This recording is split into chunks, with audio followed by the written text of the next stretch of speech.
Ayon sa ating putingas, umulan ng pera sa House of Representatives. Ngayong araw, sa duffel bags nakalagay ang perang isinuhol sa mga kawatang congressman. At ito, mga kapalangga, ay utos o mando ng Bangag Administration. Mga kababayan, talagang ito, kung hindi kayo kikilos, kung hindi kikilos ang ating mga militar, ang mga pulis na mag-speak up, then talagang pamumunuan kayo ng mga bangag. Tandaan ninyo, yung kapapasok lang. Itong impeachment kay Sara, sinabi ko na to sa inyo. Dahil nga, may nakarinig mismo na katabi ni Bangag at ni Lisa Tanas, ni Tambaluslos, nung ito'y pinag-usapan nila. Ang pera daw, cash, ayon sa ating puting ahas, na nakalagay sa duffel bags na inintrega o ibinayad sa mga tiwaling pumirma na kongresista.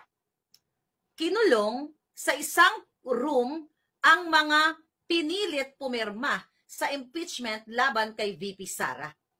Ibig sabihin, yung ibang mga pumirma ay napilitan lang.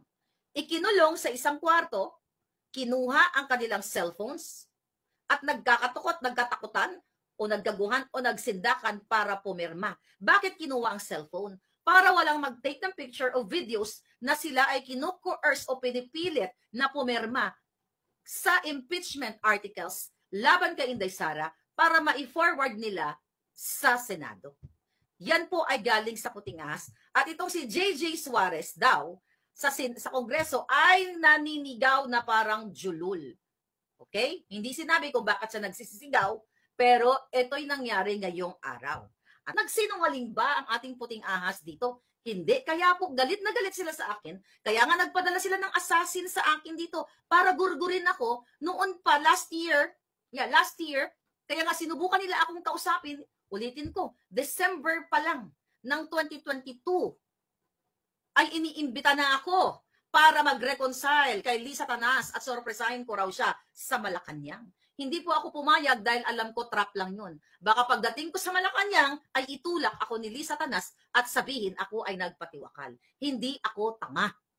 Kaya sumunod may mga ayan si Attorney Glenn Chong makapagsabi niyan. Isa din siya sa sinabihan na baka pwede ko akong kausapin nung kumausap sa kanya from Malacanang na bayaran ako para sa kapalit ng katahimikan, ng pananahimik ng bunganga ko.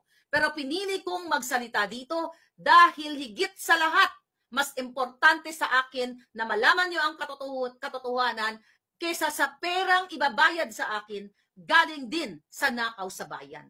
Mas masarap mamatay nang hindi ka nagnanakaw sa kaban ng bayan. Mas masarap na pumikit ang mga mata na hanggang sa huling patak ng dugo mo, nilabanan mo ang mga bangag. At yan ang gagawin ng mamamayang Pilipino na nakakarinig ngayon sa aking bunganga. At yan din ang gagawin ninyo. Dahil sobra na ang ginagawang pang-aabuso sa kapangyarihan ng mga bangag na ito.